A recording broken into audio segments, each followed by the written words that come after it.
लेकिन समस्याओं का समाधान हम सबको मिलकर के करना होगा। और मैं मानता हूं कि अब समय ज़्यादा इंतजार नहीं करेगा। हमारे राम गोपाल जी ने बहुत ही अच्छी बात कही कि उन्होंने कहा कि कोरोना लॉकडाउन में भी हमारे किसानों ने रिकॉर्ड उत्पादन किया। सरकार ने भी बीज, खाद, सारी चीज़ें कोरोना काल में भी पहुंचाने में कोई कमी नहीं होने दी, कोई संकट नहीं आने दिया, और उसका सामूहिक परिणाम मिला कि देश के पास यह भंडार भरा रहा। उपज की रिकॉर्ड खरीदी भी इस कोरोना काल में ही हुई। तो मैं समझता हूं कि हमने नए नए उपाय खोज करके आगे बढ़ना होगा। और जैसा मैंने कहा, कोई भी हम कई कानून है, हर कानून में 2 साल 5 साल के बाद, कभी 2 महीने 2-3 महीने के बाद सुधार करते ही करते हैं। हम कोई स्टैटिक अवस्था में जीने वाले लोग थोड़े हैं जी। जब अच्छे सुझाव आते हैं तो अच्छे सुधार भी आते हैं, और सरकार भी अच्छे सुझावों को, और सिर्फ हमारी नहीं, हर सरकार ने अच्छे सुझावों को स्वीकार किया। यही तो लोकतंत्र की परंपरा है। और इसलिए अच्छा करने के लिए अच्छे सुझावों के साथ, अच्छे सुधारों की तैयारी के साथ हम सबको आगे बढ़ना चाहिए। मैं आप सबको निमंत्रण देता हूं, आइए हम देश को आगे ले जाने के लिए, कृषि क्षेत्र की समस्याओं का समाधान करने के लिए आंदोलनकारियों को समझाते हुए हमने देश को आगे ले जाना होगा। हो सकता है कि शायद आज नहीं तो कल जो भी यहाँ होगा, किसी न किसी को ये काम करना ही पड़ेगा। आज मैंने किया है, गालियाँ मेरे खाते में जाने दो, लेकिन इस अच्छा करने में आप जुड़ जाओ। बुरा हो मेरे खाते में, अच्छा हो आपके खाते में, आओ मिलकर के चले।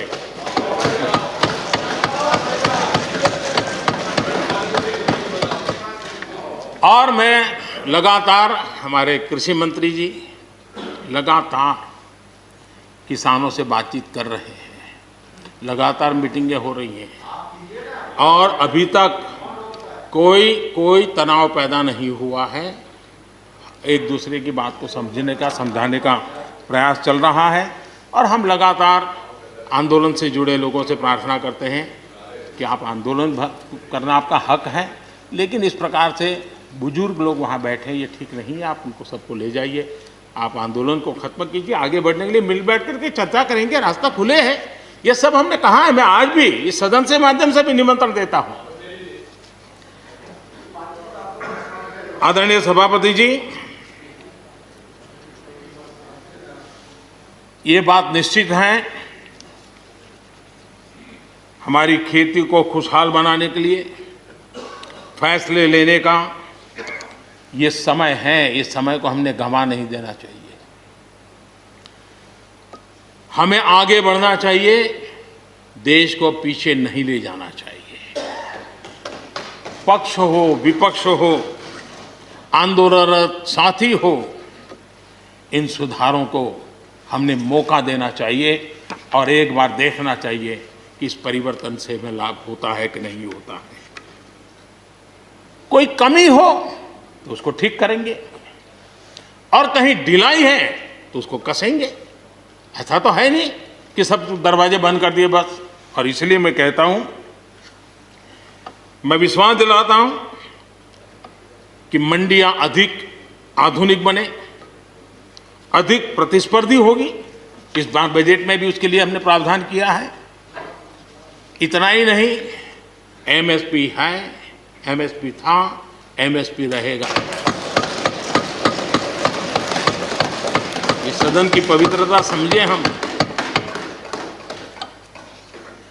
जिन 80 करोड़ से अधिक लोगों को सस्ते में राशन दिया जाता है, वो भी कंटिन्यू रहेगा। इसलिए मेहरबानी करके भ्रम फैलाने के काम में हम न जुड़े, क्योंकि हमको देश ने एक विशिष्ट जिम्मेवारी दी है। किसानों की आय बढ़ाने के जो दूसरे उपाय हैं, उन पर भी हमें बल देने की जरूरत है। आबादी बढ़ रही है, परिवार के अंदर सदस्यों की संख्या बढ़ रही है, जमीन के टुकड़े छोटे होते जा रहे हैं। ऐसी स्थिति में हमें कुछ न कुछ ऐसा करना ही होगा ताकि किसानी पर बोझ कम हो और हमारे किसान के परिवार के लोग भी रोजी रोटी कमाने के लिए, उनके लिए हम और अवसर उपलब्ध करा सकें। इनकी तकलीफों को दूर करने के लिए हमने काम करना होगा।